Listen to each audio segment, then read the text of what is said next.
In the dim torchlight of a grand imperial chamber, the most powerful ruler on earth collapsed in grief. Suleiman the Magnificent, the sultan whose armies had shaken Europe and Asia, whose laws reshaped nations, clutched verses he had written in a trembling hand. Tears traced the face of a man who had never known defeat on the battlefield. The source of his anguish? The woman he had loved for nearly 4 decades. A former slave girl whose laughter once filled these cold marble halls. She had risen from chains and dust to stand at the very heart of the Ottoman Empire, rewriting its traditions with nothing but her mind, her voice, and an unbreakable will. This is the epic journey of Hürrem Sultan, a story of unimaginable loss, relentless courage, and a love that defied an empire. Picture the vast, rolling landscapes of Eastern Europe in the early 16th century. Small villages dotted the countryside like forgotten specks on an ancient map. Simple wooden homes with thatched roofs stood against the wind, surrounded by golden fields of wheat that swayed under endless skies. In one such settlement, life followed the ancient rhythm of the seasons, planting in spring, harvesting under summer suns, gathering around fires in winter to share stories and prayers. A modest church bell echoed across the fields at dawn and dusk, calling the faithful. It was a world far removed from palaces and power, a place where survival depended on community and faith. Within this humble setting lived a young girl whose presence seemed to defy the quiet hardship around her. With striking red hair that caught the light like fire, and a sharp intelligence that set her apart from others her age, she moved through daily life with an easy warmth. Her laughter came readily, filling rooms and lifting spirits even in lean times. Neighbors remarked on her quick mind and generous spirit. She was perhaps 15 or 16 years old, on the cusp of adulthood in a time when futures were often decided by forces far beyond one's control. Then, without warning, the storm arrived. Dust clouds billowed on the horizon as horsemen thundered toward the village, raiders from the Crimean Khanate, fierce warriors sweeping in from the eastern steppes near the Black Sea. Panic erupted. Villagers screamed, grabbing what they could and fleeing into the fields or barricading doors. Some fought with whatever tools lay at hand, but the attackers were too numerous, too swift. Chaos swallowed the settlement. Homes were ransacked. Lives were shattered in moments. Amid the terror, the girl was seized. Rough hands pulled her from her family's side. Ropes bound her wrists tightly, cutting into her skin as she was forced into line with other captives, men, women, and children alike. The long march began, a grueling journey across hundreds of kilometers through unforgiving terrain. Dust choked their throats. Cold nights brought shivers and despair. Hunger gnawed constantly. Fear of the unknown weighed heavier than the chains. Step by painful step, she was torn from everything familiar, her village fading into memory like a distant dream. The destination was a bustling slave market in Crimea, where human lives were traded as casually as livestock. Buyers inspected captives with cold efficiency. There, she was purchased and sent onward, across the choppy waters of the Black Sea in a vessel crowded with the lost and the broken. When the ship finally docked, she stepped into the overwhelming splendor of Istanbul, the beating heart of the Ottoman Empire. Minarets soared toward the heavens. Bustling bazaars overflowed with treasures from distant lands, silks from Persia, spices from India, gold from Africa. This city, once Constantinople, housed over 500,000 people, dwarfing the great capitals of Europe. It was the center of civilization, a crossroads where continents met and empires converged. The Ottoman realm at this time was a colossus. Its territories stretched from the outskirts of Vienna in the west to the arid deserts of Arabia in the south, from North African coasts to the rugged mountains of Persia. Victorious armies had expanded its borders through relentless campaigns. A formidable navy dominated the Mediterranean. At its pinnacle stood the Sultan, a figure of absolute authority whose decisions shaped the fate of millions. In 1520, a new sultan ascended, Suleiman, a young man of 25 with a destiny that would earn him legendary titles. He would become known as Suleiman the Magnificent for pushing the empire to its greatest heights, and as the lawgiver for overhauling its legal system with fairness and clarity that endured for generations. Beyond conquest, He was a gifted poet who composed verses under a pseudonym, exploring themes of love, loss, and the human heart. Warrior, builder, scholar, he embodied the ideal ruler, residing in the sprawling Topkapi Palace. This architectural marvel featured layered courtyards, lush gardens heavy with blooms, and halls of gleaming marble overlooking the strategic waters where Europe and Asia kissed. Within the palace complex existed the harem, a private domain often misunderstood in distant lands. Far from simplistic portrayals, it functioned as a sophisticated household with its own hierarchies, education systems, and internal economy. Hundreds of women resided there, servants, attendants, and those trained in arts, languages, and culture. Talent could open doors to influence. It was into this intricate world that the captive girl arrived, alone, frightened, and stripped of her former identity. The Ottomans bestowed upon her a new name, Hürrem, meaning the cheerful one or the laughing one. It was a name that captured an extraordinary truth about her character. Despite the abduction, the brutal march, the dehumanizing market, and the disorienting sea voyage, she clung to an inner light.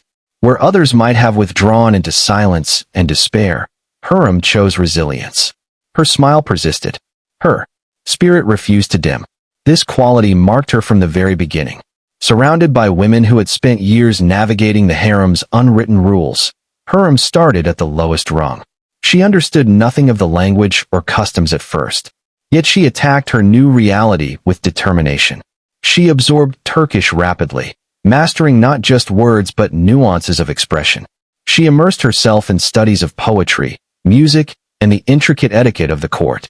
Her mind proved exceptionally agile, allowing her to engage in conversations that revealed depth and wit. Historical accounts note that while she may not have been the most physically striking presence among the harem's inhabitants, her intelligence, humor, and vibrant personality shone brightest. Gradually, word of this remarkable young woman reached the Sultan himself. Suleiman, burdened by the weight of governance and military affairs, found himself drawn to her company. Their interactions began as brief exchanges but evolved into profound discussions. They spoke of poetry and philosophy, of the challenges facing the empire's far-flung provinces, of strategies for justice and expansion. Hürrem listened with genuine empathy and responded with insightful questions and ideas. She saw the man beneath the crown, offering companionship rather than mere adoration. This connection blossomed into something rare and transformative. In the rigid traditions of the Ottoman court, sultans did not typically form deep emotional bonds with women of the harem. Custom held that a concubine should bear a son and then depart to a provincial palace to raise him, never returning to the center of power. Marriage to such a woman was unheard of. Yet Suleiman defied these norms. His affection for Hürrem deepened over time. She bore him 6 children, 5 sons and 1 daughter, remaining a constant presence through years of triumphs and trials. The pinnacle of their bond came around 1533 or 1534. Suleiman took the extraordinary step of manumitting Hürrem, granting her legal freedom from slavery. Under the laws of the time, only a free woman could enter into marriage with the Sultan. He then wed her in a ceremony that sent ripples of astonishment across the empire. A former slave girl, elevated to the status of legal wife, and Hasiki Sultan, the chief consort. Ambassadors from distant courts dispatched urgent dispatches filled with disbelief. In Istanbul's streets and markets, the news dominated conversations. Some celebrated the romance. Others viewed it as a dangerous breach of tradition. For Hürrem, it represented validation of a life forged through adversity. With her new position came real influence. She became one of Suleiman's most trusted advisors, reviewing reports from across the realm and offering counsel on matters of state. She engaged in diplomacy, exchanging letters with monarchs in Poland and France, actions virtually unprecedented for a woman in the Ottoman world. Where tradition demanded invisibility, Hürrem projected strength and visibility. She understood that true power involved stewardship. Rather than hoarding influence, she directed it toward the welfare of the people. Her charitable endeavors left an enduring mark. In Istanbul, she commissioned the Grand Hasiki Sultan Complex, an architectural testament to compassion. It encompassed a mosque for worship, a school to educate the young, a hospital to heal the sick, and a public kitchen that distributed meals to hundreds daily. She established bathhouses where citizens could find cleanliness and respite, and fountains that provided fresh water in public squares. Funds from her initiatives helped ransom prisoners captured in conflicts and supported projects in the holy cities of Mecca and Jerusalem.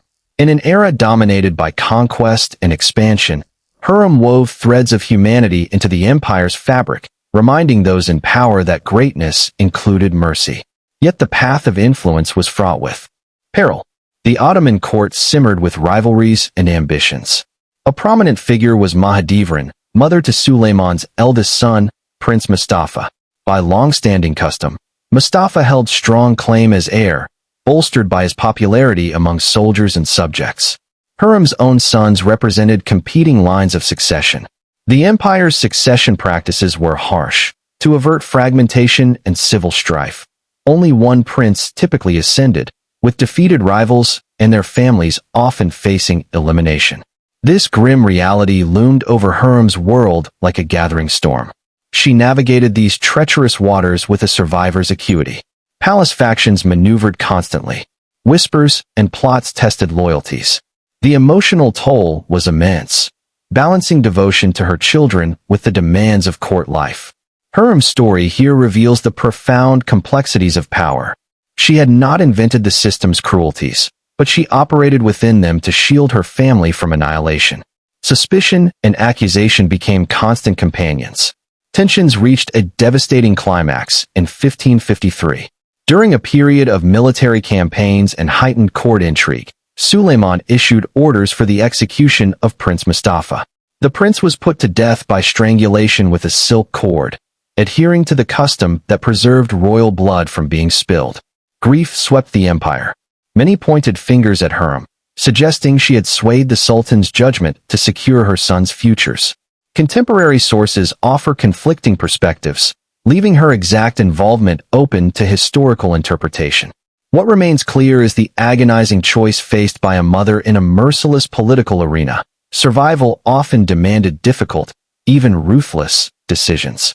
Hürrem continued her life beside Suleiman, their partnership enduring through these shadows. Her presence brought light and counsel amid the burdens of rule. When illness claimed her life in April 1558, likely in her mid-50s after a prolonged struggle, the blow struck deep. Suleiman, the indomitable conqueror, was undone by sorrow. He composed poignant poetry lamenting his loss, referring to her as his springtime, his joyful companion, his daytime light, and his everything. In a final act of devotion, he arranged for her burial in a splendid tomb adjacent to the Suleimani Mosque, the grandest architectural achievement of his reign. There, she would rest near the heart of the empire she had helped shape. Suleiman lived on for several more years, continuing campaigns until his death in 1566 at age 71 during a siege in Hungary. His body was returned to Istanbul and interred beside Hürrem's, uniting them eternally in the city they had transformed. Their son Selim too ascended the throne, ushering in an era known as the Sultanate of Women. For over a century, influential women, mothers, wives, and consorts, played prominent roles in Ottoman politics, a shift Hürrem had helped pioneer through her example of intellect, patience, and strategic voice. Centuries later, Hürrem Sultan's legacy endures vividly. She appears in literature, theatrical productions, operas, and cinematic adaptations viewed by audiences worldwide. The Turkish series that dramatized her life captivated viewers across dozens of countries. Tourists flocked to her tomb near the Suleimani Mosque, standing in quiet reflection before the intricately carved marble, contemplating the improbable arc from a modest village home to imperial immortality. Her journey embodies profound truths about human resilience. Kidnapped and enslaved, she could not alter the violence that uprooted her. She could not rewind the chains or the long, fearful voyages. But she could, and did, choose her response. She embraced learning as a weapon. She cultivated relationships through authenticity. She wielded emerging influence not solely for personal gain, but to uplift others. In doing so, she altered the trajectory of one of history's mightiest empires. Hürrem's story challenges us to examine our own moments of upheaval. When faced with circumstances that strip away security and familiarity, do we surrender to bitterness, or do we discover wells of strength we never knew existed? Her laughter in the face of despair, her intellect amid ignorance, her compassion amid calculation, these qualities transcended her time. They speak to the capacity within each person to rise, to contribute, and to leave an imprint that outlasts empires. As the echoes of her life fade into the annals of history, one question lingers for those who hear her tale. In a world still filled with uncertainty and conflict, what can we draw from the example of a woman who turned captivity into queenship? Perhaps the greatest lesson is that true power resides not in titles or armies, but in the quiet determination to build, to connect, and to endure with grace. Hürrem did not merely survive history. She helped write it, one resilient step at a time. What aspect of her extraordinary path resonates most with you? The unyielding cheer that refused to be extinguished by tragedy? The bold love that shattered centuries of custom? Or the way she channeled hard-won power into acts of enduring kindness? Share your reflections below. History is filled with such figures whose lives invite us to reflect on our own potential.